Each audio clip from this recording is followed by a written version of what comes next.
SOFI went up, dropped hard, and ended exactly where I started.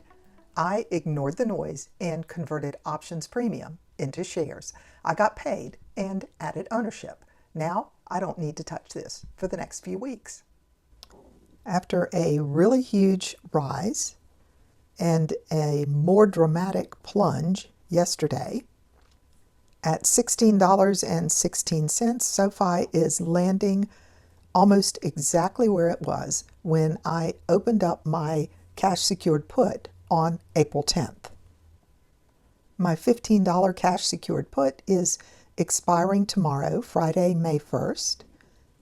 And since it is still well out of the money, this seems like a good time to roll it out a couple of weeks, collect some more premium, and add a couple of shares to the position. Rolling out to May 15th, I could expect to bring in $21 or $22. And if I go all the way out to June, I can expect $63 or $64. Overall, the analysts seem to be pretty neutral on this stock. It's one that I wouldn't mind owning, even though I'm not that excited about it.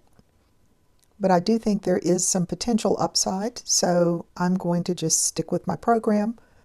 I'll roll it out about 7 weeks and collect enough premium to pay for 4 more shares. It filled at 64, and I'll spend just a little bit more than that to add 4 shares to the position.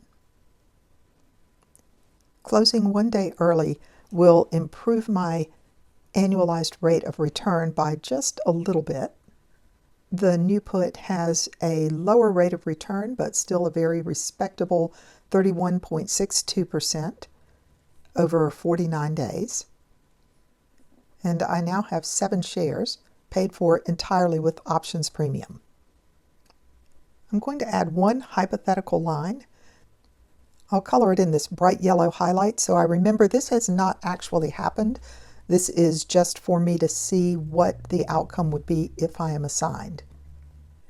On June 18th, if the share price is less than $15, I will be assigned to buy 100 shares and pay $1,500 for them. If that happens, my total out-of-pocket at that point will be $1,492.34. And if I divide that by 107 shares, my average cost per share will be $13.94.